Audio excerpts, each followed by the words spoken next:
All right, let's dive into an idea that might just completely flip the script on how you think about achieving your goals. It's all about shifting from pure brute force effort to becoming something much smarter, an architect of change. Oh, you know this feeling, right? You decide, okay, that's it. I'm going to wake up earlier or eat healthier or finally stop procrastinating. You're all in, you're motivated, but then within a week, heck, maybe a day, you're right back where you started. It feels like this constant, exhausting tug of war with yourself. And let's be honest, you're not winning. So when we fail, what's our go-to move? Well, for most of us, we just try to muscle through it again. We double down on our resolve, and in doing so, we walk right into something called the willpower trap. Yeah, we tell ourselves things like, ugh, if only I had more self-control, or I just don't have enough willpower. We treat success like it's all about having this superhuman inner strength, which means failure feels like a deep personal flaw.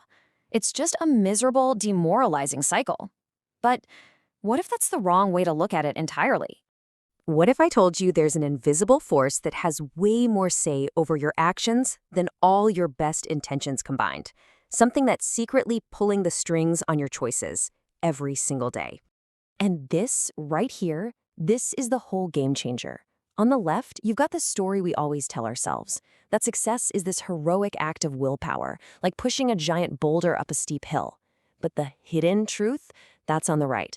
We're not pushing a boulder at all. We're just floating in a current. And that current, that's our environment. It's what's really in control. Let's put a name on it. Environmental influence. This just means that the room you're in, the people you hang out with, the notifications buzzing on your phone, all these external things are constantly shaping your behavior, usually without you even noticing. They aren't just little nudges. They're the primary drivers. I love thinking about it this way. Your environment is the silent architect of your life. And architects, they design a space for a very specific purpose. Well, your environment has been designed, either by you or by default, and it is actively, right now, building the person you are. Okay, so why? Why is this invisible force so much more powerful than our best intentions? Well, it's because our environment creates this sneaky feedback loop, a vicious cycle that's designed to keep us stuck right where we are. And here's what that loop looks like in action. See if this sounds familiar. Step 1, you set an awesome new goal. You're excited. But then, step 2, you step right back into your old environment, which is absolutely littered with triggers for your old habits. So what happens? Step 3, those triggers are so powerful, you just automatically slip back into what's easy and familiar. And then comes the final blow, step 4. You blame yourself. You blame your lack of willpower, completely missing the real culprit here, the environment itself.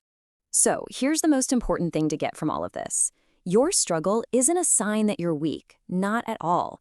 It's a sign that you are a normal human being trying to make a change in a system and environment that just isn't built to support that new goal. You're literally trying to swim upstream against a super strong current. But this is where things get really exciting. Because if the environment is the architect, that means you can take over the job. You don't have to just be a product of your surroundings. You can become the architect of them. I absolutely love this quote. It shifts the entire focus away from brute force and towards intelligent design. It's not about trying harder, it's about creating smarter surroundings that basically do the hard work for you. So what does this actually look like?